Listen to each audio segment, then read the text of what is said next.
What's up, everybody? This is TAETRO here with the very first installment of Gear Grab, where you choose the gear and I perform the session. If you're interested in suggesting a session, check the description below for a list of all the gear that I have, and then please comment with 3 pieces of those gear that you'd like to see in a live session.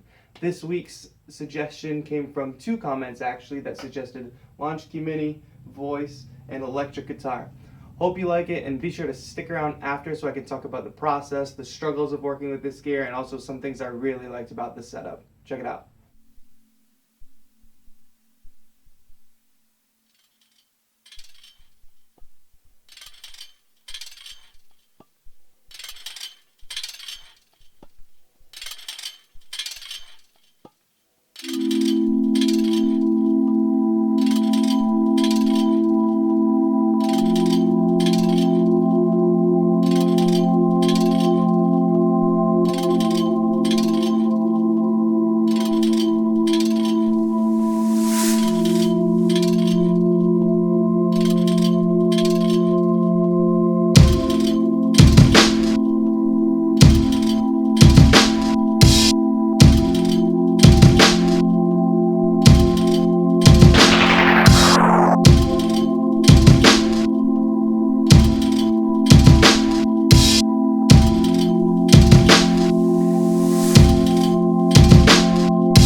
So there you have it, the very first installation of Gear Grab.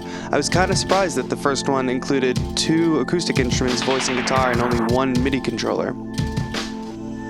That being said, a lot of creativity can come out of limitation, and I felt that working with the Launchkey Mini, while it did have some struggles, it also kind of forced me to think a little bit differently about how I was going to control the live set and also perform with the same controller.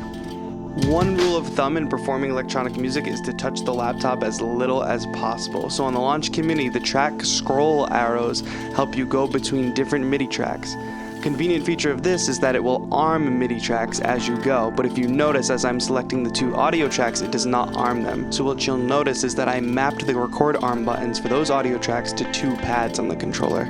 To record this set, I ran an aux cable out from my Focusrite Scarlett 2i2 into my Tascam portable recorder to capture the audio. Usually I like to capture audio for a session in arrangement view. However, when recording in arrangement view, your track selection buttons no longer arm MIDI tracks, so that was one limitation of using the Launchkey Mini. 3 distinct effects that I used on the vocals in this set were filter delay, a Max for Live device that transposed down 2 octaves, and an auto pan that worked more like a vocal stutter instead of an auto pan. The lower octaves and the vocal stutter were both dialed in by 2 knobs on the Launchkey Mini. There's nothing too special about the guitar going on here. I'm just playing a simple minor pentatonic scale, and it's running through compressor, overdrive, and reverb to give it that classic sound. Later on in the set, you'll see me dial in with one of the knobs a buffer shuffler. Usually when working with guitar, you have a pedal that you can use to loop. Well, instead here, I have to actually use my hands to launch a clip to record the guitar. Some larger controllers actually do come with a foot controller port that you can use to MIDI assign a pedal to loop. However, here I just had to tailor my phrasing so that I could launch and loop a clip. Overall, I really enjoyed this setup. It was minimal, which I like, and it also made me think a little differently about how I was going to control and perform the live set. I really like combining electronic sounds and live instruments, so I think adding 1 more controller would have made it super simple to have a little bit more control over incoming audio. Something like the Novation Launch Control or the Korg Nano Control. Anyway, thank you so much for watching this first installation of Gear Grab. I'm hoping to do these weekly. If you liked this session, please like, share, but most importantly, subscribe. Also, don't forget to leave your suggestions for the next Gear Grab in the comments below. A complete list of my gear can be found in the description. This has been TAETRO. Have a good one.